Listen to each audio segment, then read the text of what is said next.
Welcome to the official Guns Up Nation fan page podcast, the premier voice for the fearless fans of Raiderland and proud supporter of Texas Tech University.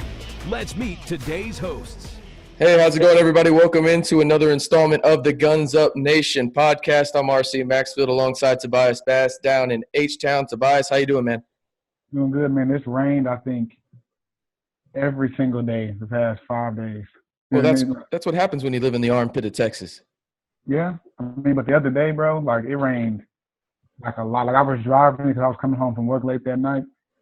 I literally couldn't see anything. Thank God I was able to get home, but it was wild. Yeah, no, it's only rained here maybe once in the past month.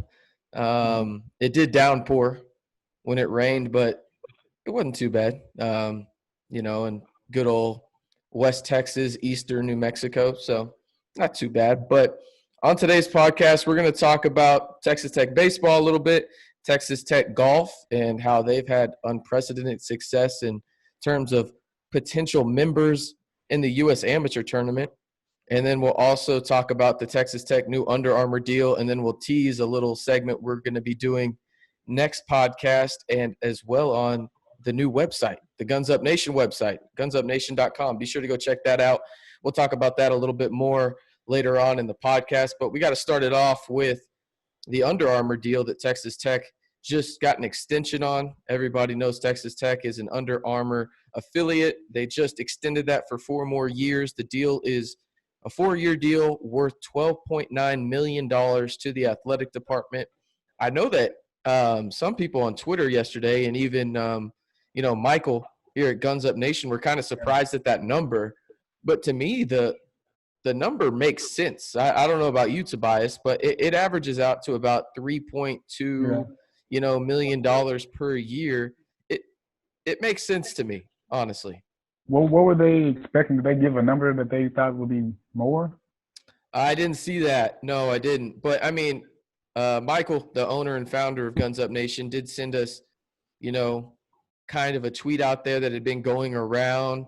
And I want to give credit to this person. It's L_Hefe TX. He sent in a reply to Texas Tech Athletics and Under Armour, and I'm going to read it verbatim.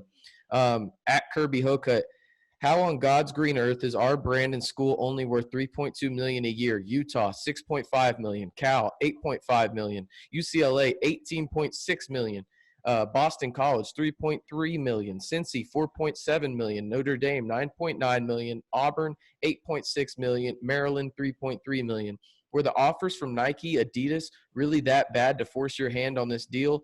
And now my reaction to this is it has nothing to do with how your brand is. First of all, that was a very biased take on how much your brand is worth. But the thing is, you have to remember where Texas Tech is located, first and foremost. Right. You're naming schools like UCLA.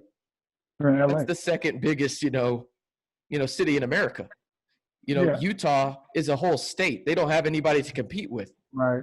Cal is an institution all in itself in terms of it's on the West Coast. It's known for academics. It's got a brand, a really big brand. You look at Boston College, Texas Tech being in that same range, that really doesn't surprise me. And then, Cincy being at $4.7 million. Well, Cincy is a pretty damn big town, much bigger than Lubbock. And also it's close to Louisville too. So you get 2 really big towns there. Yeah, for sure. I mean, some of those schools he named, these schools are like UCLA.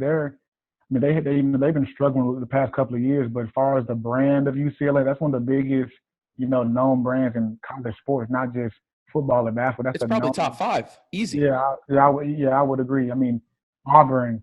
I think that Auburn speaks for itself. Exactly. Notre Dame definitely speaks for itself. You look back, Notre Dame has been one of the most popular schools the past 30, 40 years. Yeah. Not even longer. Like Notre Dame has a, dynamic brand. Whenever they're even remotely good, it's a big deal for college sports. Yeah. No, I mean, for me, when I look at Tech and it's $3.2 million and Maryland is $3.3 million, I think that's fair. You have to look at Tech historically, right? Texas Tech has been a solid program. I'm not trying to bash it by any means. It's just been a solid program, right?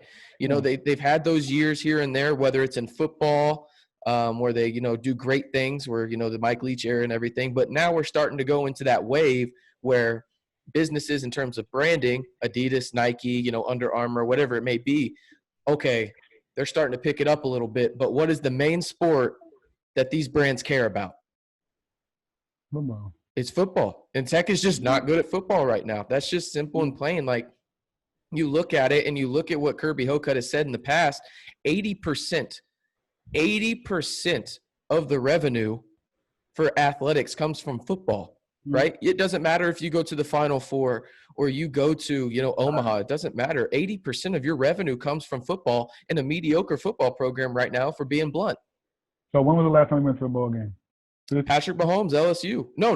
I'm sorry. It was when we played UCF, right? Oh, yeah. You see, that was 16, 17? Shimonik? That was Shimonik's year, right? Yeah. We lost. Yeah, it was 16, 17. I don't know. Trey Flowers, I just remember destroying Tech from UCF. He went. Yeah, he's insane. But those other brands, UCLA's been struggling, but Notre Dame, they just went to the college football playoff 2 years ago. Maryland, they go to the playoff. They go to the a bowl game every year. Auburn, if they're not competing for a SEC championship, they're like a game, away. So they're definitely going to a pretty important bowl game. All those other schools he's named, they go to bowl games pretty much every year. And even UCLA's been struggling, but their brand is, it's been rock solid for 50 years, longer really. It's been solid for so long that they can have a couple of bad years football-wise and be okay. Then their coaches, it's Chip Kelly. He's going to get those guys right. They have a young team too. They're getting better. So that's definitely what taps into the money. Like you said, we're mediocre. Like, what I'm saying? We're mediocre. At least in football. In football. We should qualify that just football. In football, yeah. In football, we are mediocre. Other sports we're doing very well. But like you said, we're in Texas. What main sport matters? It's football. And unfortunately, we haven't been that good. I think Coach Wells will get us to that point, but for the time being, we just haven't been that good. Well, I think you brought up an interesting point there, just saying we're in Texas. Yeah. You look at all these other, teams that he listed, right? Utah. What's the main competition in Utah? There is none. There is none. Right? Cal Berkeley, they basically have the upper part of California to themselves, right? Literally, yeah. UCLA, you have LA, Boston College, you're in Boston.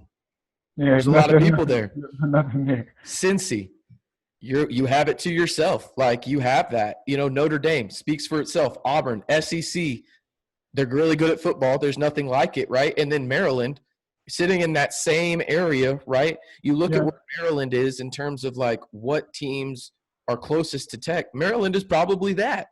Tech has obviously had more success in, basketball, baseball, track and field, all that other stuff. But again, football is king, period, end of story. That's just how it works when it comes to athletic departments and making money. And then also, you look at Texas, we have the second or third most Division I schools in the Exactly. state. There's competition everywhere in this state. Everywhere. I mean, look at our own, conference alone. Baylor is here, Texas is here. But A&M, they left, they're still in Texas. U of H has gotten significantly better. You keep going down from Lubbock, you can make your way down towards Houston. There's so many schools. There's so many, Division I football programs that are here. They've been better than us over the last couple of years.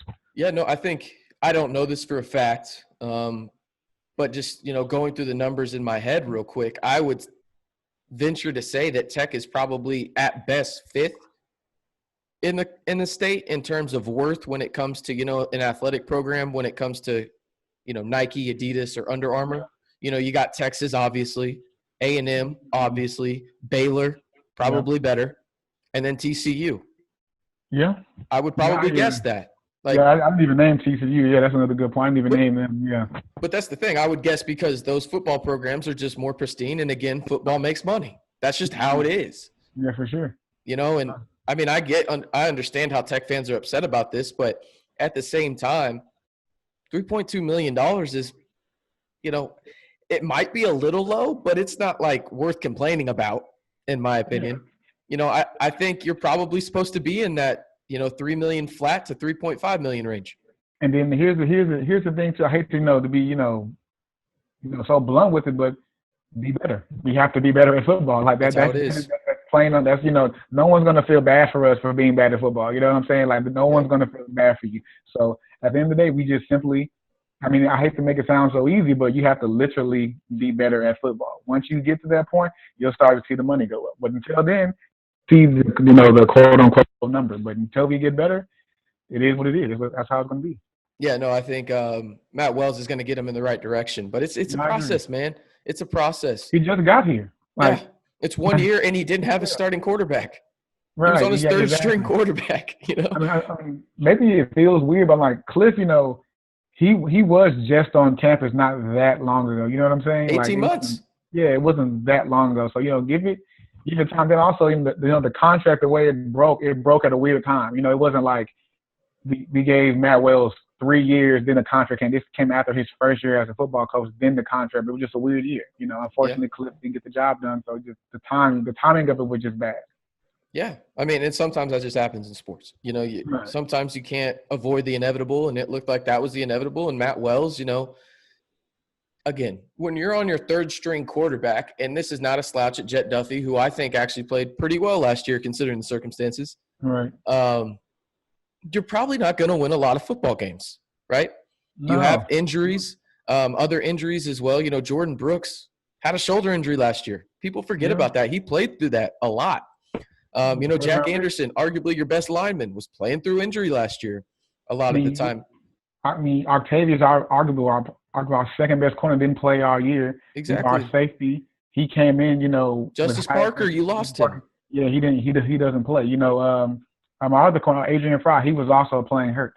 Yes. There was a bunch of, Basher gets suspended. There's a lot of stuff that played into this. Yeah, no, and I don't think either you or myself are going to say, oh, if all those guys were injured, the season would be drastically different and they would have won, 8, games or 9 games. Like they wouldn't have, I don't think, but they probably at least would have made a bowl game. Yeah. I think 2 games probably would have been different at least. I mean, you can look at it from just like, how we talk about the luck factor in college basketball. Look what happened when we lost to Kansas. We should not be losing to Kansas under no circumstances. But what happened was, it was a historical all-time blooper. But what we saw, that video will be played for generations. That video is hilarious to me. Yes. I mean, it sucks it happened to our alma mater, but it happened. Right. You're right. Baylor. I mean, you could argue that Tech got hosed in that game. Yeah, I was about to say we got screwed. There's 2 games right there. There's 6-6 if that happens. 2 games right there, exactly. Then like I said, that's with a hurt quarterback. You know what I'm saying? We're not, Bowman wasn't even playing. You know what I'm saying? So like, it's things like that you have to definitely take in consideration. No, I agree 100%. I think it's going to be very interesting to see what happens long term with Coach Wells, because I'm a firm believer. I just wanted to bring that up in terms of their contract extension with Under Armour, because to me that seems adequate, honestly. Yeah. For sure. If you're talking about a football, just strictly football, and that's the thing that makes money, right? Now, if we're talking basketball and baseball, Tech is arguably easily top 3 in each category in the Big 12, easily. Sure. Baseball, they're probably number 1 or number 2. Basketball, probably 3 still, just because that Texas name carries a lot of weight. Yeah. And Kansas, obviously. But football, in terms of brand, you're what, 7th? Yeah, I mean, really, what's carrying the brand right? I mean, and what's carrying the brand right now was a guy. He's not even on campus anymore. He doesn't even go to Tech. Yes. He doesn't even go to Texas Tech anymore. So he's really what's, holding the brand right now. In terms of football, we should specify that. Yeah, instead of football, yes, football. Yeah, no, 15 in Kansas City is definitely helping out the brand quite a bit right there. For sure. But definitely want to talk about that extension. Exciting news right there. I know a lot of people were, at least that I know, we're hoping for, Nike or Adidas to come in and change the whole brand up. But looks like Under Armour will be here for at least another 4 years. So kind of cool stuff right there for Texas Tech. We'll move on, though. Kind of a big day in terms of just baseball news. Or I shouldn't say day, but just a big couple of days, to be more specific. Yesterday, Connor Queen, the senior, decided that he would come back to the Red Raiders. The born Texas native was part of the Texas Tech College World Series back-to-back runs. He's made 32 appearances for Tech, including 1 start in 2018. And during that time, he's 5-0 with an ERA of 2.89 over 53 innings. I mean, next year is kind of a weird year, Tobias, right? Because, you hear about these new rules that are in place just for 2021, right, for spring sports, where scholarship numbers go out the window, basically. Roster limits aren't a thing, especially in baseball. And that opens a lot of doors and avenues for Coach Tadlock. And I think for me personally, it's just good to have a guy like Queen coming back for the bullpen because he's got experience, where I think a lot of young guys are going to have the opportunity next year just because there is no roster limits. And maybe you just say, forget the red shirt. We're just going all in, push your chips all in if you're Coach Tadlock and crew. Yeah, like you said, I mean, it's definitely good to have another guy that's, played in, big games for to come back, especially like you said, with all these, younger guys coming in. And think about the guys this year that didn't even get a chance to play. So, you're going to have even more younger guys, with a young team coming back. So when you have, a senior leader coming in to just, mentor those guys. And I mean, Quinn, he has a cannon. We watched him warm up last year in the regionals or the regionals, and he has some nice pop coming off that glove. So I'm definitely glad that he'll be able to come back and help mentor some of these younger guys. And such a great beard too. Great beard. I know he shaved it. I know he shaved it, sadly, but great beard. Can't do it myself. Got a baby face over here, but great beard. Great beard. Can't hate on that. And I wouldn't be surprised if he kind of turns into the John McMillan role. Obviously, he's not going to throw 100. He's not going to throw 100. John McMillan's just got a straight-up rocket. He's built different. But I wouldn't be surprised if he's used in high-leverage situations with all that experience that he does have, considering he's been to 2 College World Series. He did pitch this year, and he had a 1.5 ERA. He pitched really well. I think it's just going to be really interesting to see how Coach Tadlock and others use those arms, because if you look at the recruiting class coming in for this next year, it's loaded with arms. Absolutely loaded. So it's going to be really interesting to see how he kind of divvies up the workload for these guys and to get Tech back to where, we all expect them to be now, and hopefully take that next step in Omaha and go win a national championship, because with the amount of talent they have and, there's no reason why they shouldn't, and then at least be in the conversation for it. But the interesting thing is that people need to realize is Tech isn't the only one benefiting from this. But at the same time, this rule change benefits the hell out of, really, really elite programs. I'm talking like, the Floridas of the world, the A&Ms of the world, Texas Techs of the world, UCLAs. It benefits them because they get to have even more talent on their roster, which even just separates them a bit more from the mid-majors that they'll have to compete against.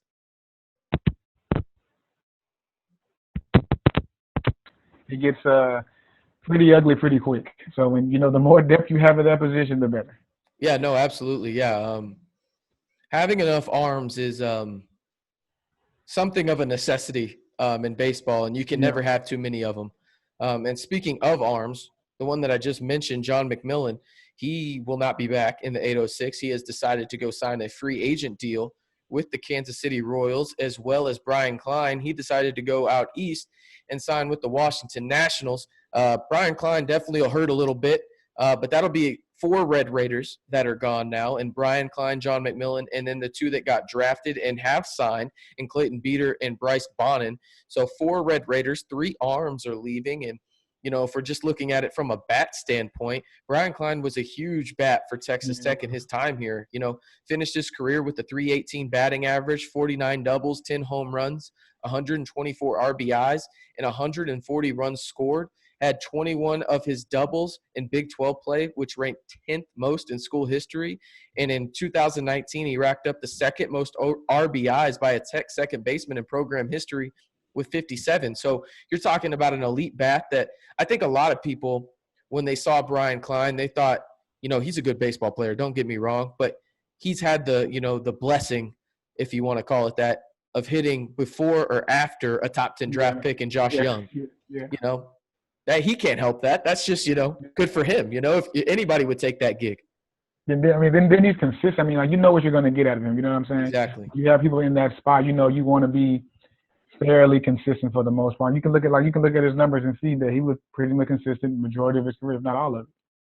Yeah, no, I really like Brian Klein and just what he does, or I should say did for this program. You just knew what he was going to do every day at second base. He's going to go in there and he's going to give you 4 quality at-bats, going to play solid defense, and he's not going to make any mistakes. And when he does make mistakes, he easily makes up for it when his next AB or in the next time you need him to step up.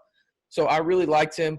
Sad to see him go, but a lot of talent on this team. So somebody will step up next year and take that spot. And, hopefully they have a Brian Klein type of career at Tech. Now, John McMillan, we know what he does. He just throws bullets, simple and plain. That's what he does. He joins the Royals. And it kind of sucks for John if you're looking at it. He got drafted out of high school in the 21st round, came to Tech. And then last year he got drafted in the 11th round by the Tigers and could have made more money if he left last year. But he wanted to come back to Tech, get his degree, and have a shot at a national championship, and it got cut short. And it cost him, potentially $80,000, which kind of sucks. But at the same time, he still got that experience with Tech. But he still gets the chance to play pro ball, and I think the Royals got an absolute dynamic type player where it would not surprise me if he's on the fast track to the big leagues, because I think right now you could throw John McMillan in a bullpen, and if his, slider, curveball, whichever one you want to call it, is working, that 100-mile-an-hour fastball is going to play. Yeah. I mean, that's just how it works. You throw 100 triple digits, it's going to play anywhere you go. He's just got to work on his command a little bit, and then I think he'll be a weapon for the Royals out of the bullpen here in the next maybe 1 or 2 years. Yeah, for sure. It is sad, he potentially losing money due to, unforeseen circumstances. But, I think that for him, he's a worker. I think that'll just, fuel the fire a little bit more, and I think that'll just – the story of John McMillan it'll sound better, maybe a year from down the line. I think it'll work out in his favor. Yeah, no, absolutely. He's definitely one of the most beloved Red Raiders on that baseball team during that era, no doubt. Haxton coming up with all those good nicknames for him. Big Country, I know, was one of them. But he's got a lot of other cool nicknames as well, from the Flamethrower, all kinds of stuff. Yeah. But I'd be remiss not to talk about Guns Up Nation. Tobias, we're part of it now. We're entrenched in it. Be sure to go follow Guns Up Nation on Facebook, Twitter, and now Instagram. I know the Twitter is the big one, and so is Facebook, but we got to get that Instagram up a little bit. Yeah. We'll be posting videos on there shortly, but I think the biggest thing, Tobias, the website. Yeah, the website beautiful. The website is up and live. If you have not checked out the website yet, you must go do that. It is the home for all Guns Up Nation content, including this podcast. We have articles covering all Texas Tech sports teams, and we'll be talking about one of those articles after this promo real quick. But we're going to be partnering with local businesses, breaking down Texas Tech, whether that's basketball, football, baseball, you name it, and much more. Be sure to go follow Guns Up Nation on Facebook, Twitter, and Instagram for the latest updates for everything Texas Tech athletics. And remember to go check out gunsupnation.com. Made by the fans, for the fans. And that article I was talking about, Tobias, we'll move into it, is the golf article. Yeah. We're going to pride ourselves. A lot of people, and rightfully so, they only pay attention to the big three sports on campus, and nothing wrong with that. But at Guns Up Nation, we're going to pride ourselves in trying to talk about every sport we possibly can, because those athletes work just as hard, and we want to give them the recognition they deserve. And one of those programs that doesn't get enough love, in my opinion, is the golf team, the men's golf team, to be more specific. They have an eye-popping 8 members. You heard that right. 8 members potentially eligible to qualify for the U.S. Amateur Tournament from August 10th to the 16th at Bandon Dunes Golf Resort in Bandon, Oregon. Now, for those that don't know much about college golf, and I feel like that's a lot of people, and so myself included before I worked at KTXT, typically, in this amateur tournament, if you're a good golf program, right, you're one of the elite golf programs, you get 3 to 4 golfers in this. Very respectable amount. Tech has 8. Yeah. They're doubling this up. This isn't just a fluke kind of thing. No, this is sustained success for them. You look at it, they have the number 9 golfer according to the World Amateur Golf Rankings, and Sandy Scott. They have another top 40 golfer in Aberg there. He's number 37. And then you look at it, they have, 6 golfers in the top 213, and then 2 guys that are coming in. They're qualifying because of match play, aren't ranked in Jensen Smith and Garrett Martin. I mean, you got 8 guys going up there. That's a hell of a, squad going up there to compete to potentially win the U.S. Amateur event up in Oregon in middle August. Yeah, for sure. Coach Fans, I think he's definitely one of the better coaches we have on campus. I mean, Agreed. golf, you can't, they're always gone. So, you actually don't get to see them a lot, but he's definitely one of the better coaches on campus. And also, he's one of the more fun coaches. I don't know if you've ever had a chance to speak with him. I spoke with him one time. He has a big personality. He's a lot of fun. He likes to, joke, and he's really, all about his players. I know that's, a lot of coaches say that, but he's one of those guys. He loves his players, and he really does anything for them. He always steps back and gives those guys the credit. It's never about what he's doing; it's all about them. That's one thing I really respect about him, and having to speak with him a couple of times as I'm covering them. Yeah, no, he's definitely got a big personality. I haven't met him myself, but I've heard stories like you said. Just really good guy. I'm trying to think of a coach that doesn't have a big personality at Texas Tech, and not one comes to mind. Like, I guess you could say Tadlock doesn't have a big personality, but he's funny. But he's got a big personality if you get to talk to him. Yeah, he does. Coach Greystone with volleyball, kind of a quiet, nonchalant guy, but if you get to talk to him, got a good personality. Who do you think has the biggest personality? Oh, Tom Stone. Oh yeah, easily. Okay, Tom I'm Stone. glad we agree. He's awesome. I could literally go and just like an ideal Saturday for me, and this is off the dome right now. We didn't even talk about this, but let's do a fun thing, all right? If you could build your ideal Saturday with Texas Tech coaches in terms of personalities, right? And what I mean is whatever you want to do. Like for me, it would just go chill on a boat, drink beer, and have fun, right? Yeah. I'm taking Coach Stone. Easily, 100%. I'm taking Coach Beard. Yeah. I'm taking Coach Gregory because she's got some really good personality that nobody knows about. Yeah, no, she has some spunk to her. Like she's tough. Like she has like an energy about her. You're like, wow, I wanna run through a wall for this one. That's how you feel. Yeah, and the thing is, like, when you watch Coach Gregory, she kind of seems standoffish, right? Like, oh yeah, she really cares about her team. Don't get me wrong, but like in interviews, sometimes it looks like she's standoffish and she doesn't really want to be there. But then like you actually get to talk to her, like when the camera's off and stuff. Super nice lady, and she's got that competitive drive where it's like, I want to beat you at literally everything in life. It seems like. So I would love to do that. Just have like water sports competitions with her, and then the fourth one is that one's hard for me because. Go ahead. Go ahead. Go ahead and say yours if you got them. I will pick Stone and Gregory for sure. Coach Beard. I think we have the same list. My fourth would be Tadlock, because I just feel like you could just sit there. Like, let's say, it's hot, you're tired. Like, man, we did everything we wanted to do today. We can just sit down and just have a good conversation. I feel like he would be the guy where you just want to just sit there and talk to you, because he's gonna slow it down for you. He's gonna just break everything down. So he's gonna make a couple of jokes. You're gonna be like, you might not even get that many words in because you're just gonna be listening. So he can just kind of serenade you just throughout the conversation. I think he would probably be the fourth person I think I would pick. I think I picked Kitley. Okay, Kitley's a good one too. Yeah, like he has a big personality too. Yeah. Like he's got, again, he's kind of, a quiet demeanor kind of deal, just a really good guy in terms of, he's a family man, all that kind of stuff. But then when you get to like talk to him a little bit, he's got that personality where like I wasn't expecting that in terms of, he's a funny guy, but he's quiet about him. He's kind of like Tadlock a little bit, but he's just a little bit more quiet with it.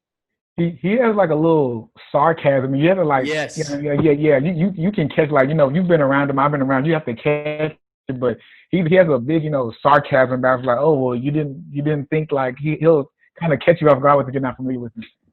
Yeah, no, absolutely. Like those. The thing is, I don't think you could go wrong with any coach at Texas Tech, because I think that a lot of them are just they're good people, right? There's nothing really bad you can say about any coach on Texas Tech. I wouldn't even mind if I threw out Matt Wells on there. That'd be cool too. Tadlock obviously is fun, but there's not like one coach where I'm like, no, I don't want them on. It's more of, oh, I have to pick four, I have a funny Stone story. When it was after we beat Pepperdine. Oh, here we go. Yeah, he so we're getting ready to interview him. It's a dad of the team of Pepperdine. He's looking over the rails at Stone. He's just giving him the death stare. Coach Stone looks at him. He says, "Hey man," he waves at him. "Hey, good game. You can have a great team." He's saying, all the formalities, things you're supposed to say as a coach when you beat the team, especially in yes, exactly. like that. The man doesn't say anything. So Stone, like,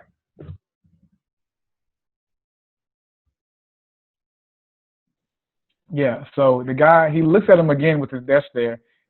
Coach Stone turns around.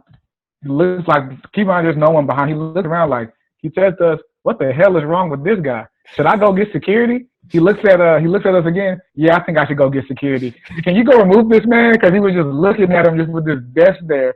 And the guy said something under his breath. He said, "I mean, I was nice, right? I think I was pretty nice to the guy. Maybe not, but what were you guys saying? Let's get on with this interview. Let me hurry up and get inside," or something like that.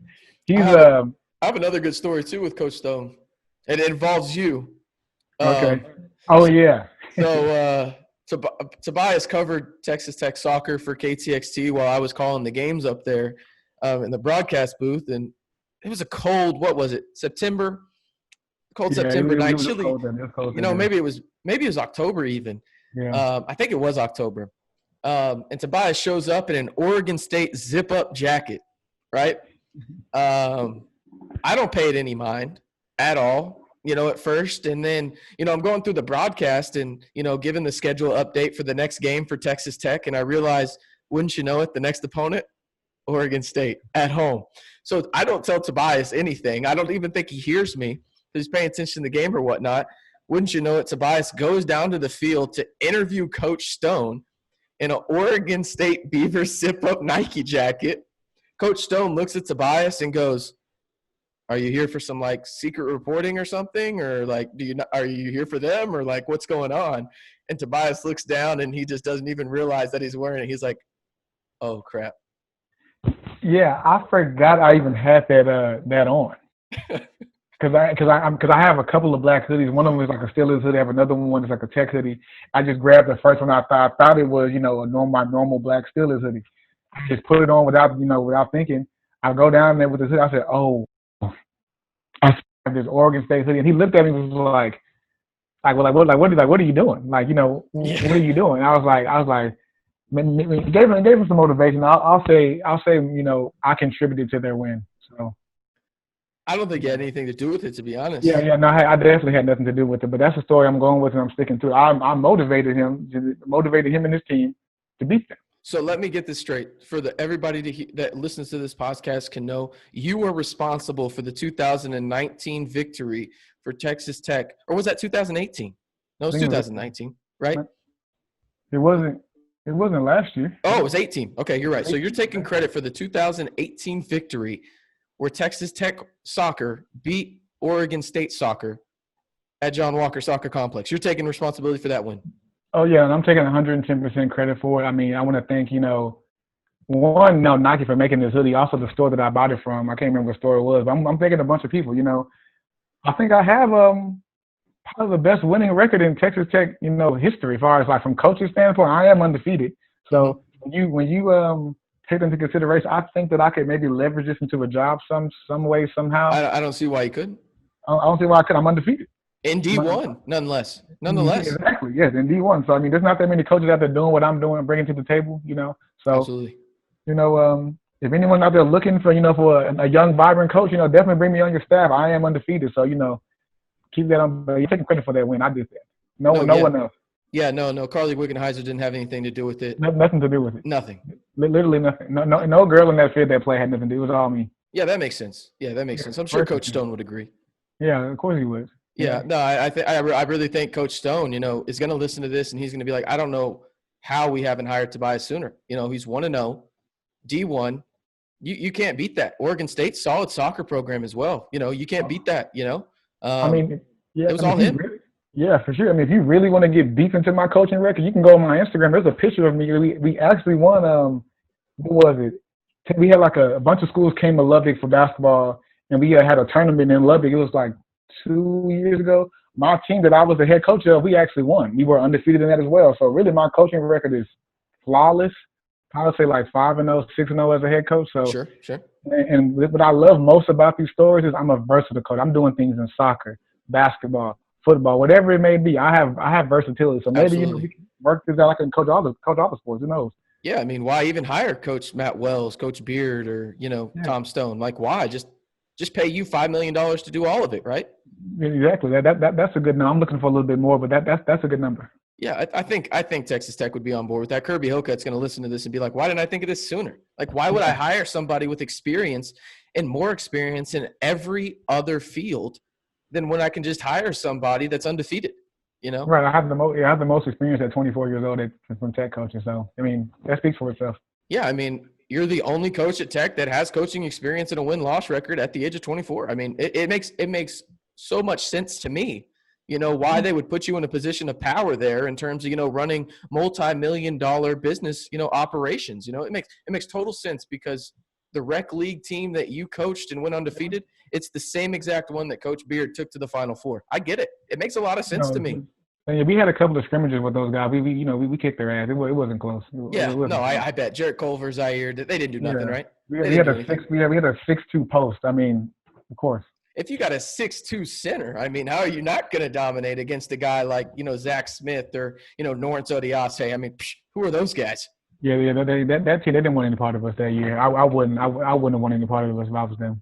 All right. So the hashtag that we need to spread is hashtag hire Tobias Bass, TTU. For sure. No, for facts. That needs to be the. I'm actually going to. When this podcast is over, I'm tweeting that out, and we need to get that going.